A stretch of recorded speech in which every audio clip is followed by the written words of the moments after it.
Hey everyone, it's Sarah here, and today I have a super cute slime DIY for you all. It is a fish in a bag. Accent game week. How great would these be for party favors if you have a bunch of kids over who love slime? If you love slime, give this video a big thumbs up to let me know. And if you're new here, click the red subscribe button below to join the family. I would love to have you, and then you'll know every single time I post a new video. And if you haven't seen my most recent videos, I will link them down below. I tested some weird school supplies and also created a duct tape zipper pencil pouch. It's a motorcycle outside. Now, without further ado, let's get into the tutorial. Start out by measuring 1 teaspoon of baking soda and mixing that into 1 cup of warm water. Stir that really well until it dissolves completely, and while it is dissolving, you can go ahead and move on to the next step, which is to take a bottle of clear school glue. I'm using a 9-ounce bottle, and I'm just going to pour all of that out into a giant bowl. As long as you can't see any powder in the water mixture, it's ready to pour in and combine with the glue. So go ahead and just dump it all in and mix it around a little bit. The next step is completely optional, but I'm going to add some gel food coloring in this pretty blue color. You can totally choose to skip this if you want true crystal clear slime or just don't want to deal with adding a color, because water really isn't blue, but it appears that way sometimes. This is my absolute favorite part of making slime. Seeing the colors swirl together with the glue is so satisfying, and I could sit and watch it for like an hour basically straight. Question of the video, I thought this might be kind of fun. What is your favorite fish or marine creature? Leave a comment down below to let me know and see if anyone else has the same favorite fishy as you.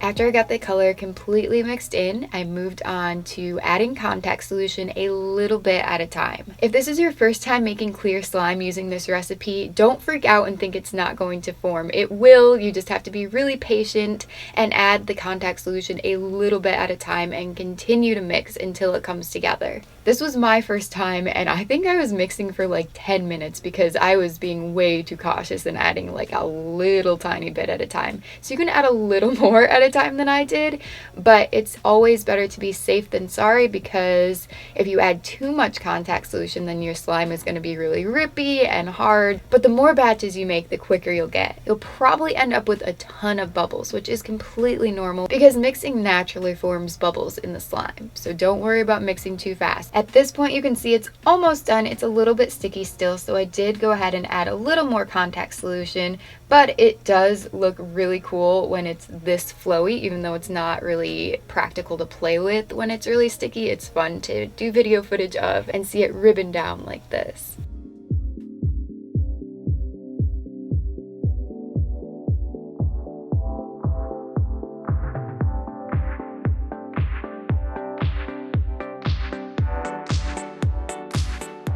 You'll know it's complete when it stops sticking to the sides of the bowl and when it won't stick to your fingers anymore. And then you can poke it and play with it and mold it around and have a little fun before adding it to the fish bags. I'm using these cute vinyl fish toys. I got a couple years back, but I got them from eBay, I believe. I recommend typing vinyl fish toy into a Google search and see what comes up. Here it looks like they're swimming in a little pond, and you could actually make giant fish crunchy slime if you wanted to and put a ton of toys into the slime. I'm really just doing this because I think it looks cool, but I ended up taking them out, and we're gonna move on to creating the fish bag. But first, if you guys do want to eliminate most of the bubbles, you can put the slime in a kind of flat container, as flat as you can get. This is what I had. The more surface area that the slime stretches out across, the faster the bubbles are going to pop. You definitely don't have to do this because every time you play with the slime, more bubbles are going to form,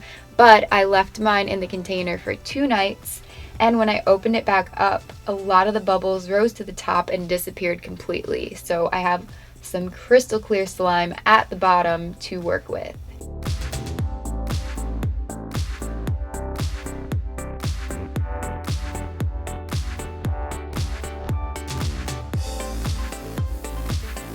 If any of you have been with my channel for a really long time, you might be thinking that you've already seen this project, but it was actually fish in a bag soap. I will link that video below if you're interested and haven't seen it yet. For the slime this time, I decided to add an extra element and give it a little bit of crunch and also make it look kind of like a fish tank almost with the gravel at the bottom. So here I have some glass beads, and I'm going to take the blue ones, a little mixture here, and I'm putting a bunch into the slime. And it's actually good at this point if your slime is still a little bit sticky because it will hold the beads in better. If you are adding beads, just fold the slime over like this and they should mix in really well. Here's a little bit of footage. Sorry I didn't get any ASMR. It really didn't have a loud noise for some reason. When I made crunchy slime a while back, and it was part of my Wreck This journal, I made like a crunchy mermaid slime with sequins. That had a really crunchy sound, but this one, for some reason, is really quiet, so you're not missing out.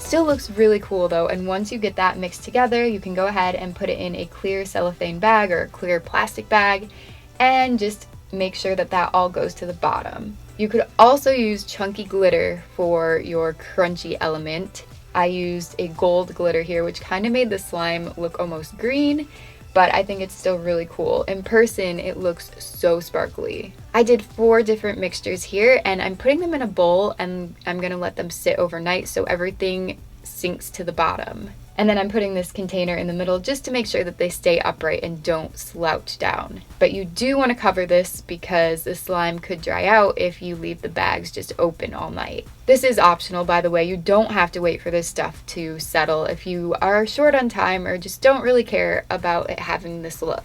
But here are mine after sitting overnight, and everything has sunk down.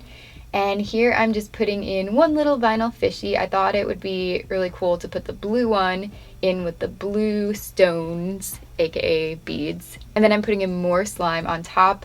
And you can see now, after another night, it's become even more crystal clear. There's still some bubbles, but they're not going to completely go away unless you leave it sit for a couple more days, maybe. The final step that I like to do is add a string around the top and tie it together. I used some cotton braiding cord and I wanted to match the colors, so I did the blue with the blue and the green with the green and so on, as you can see.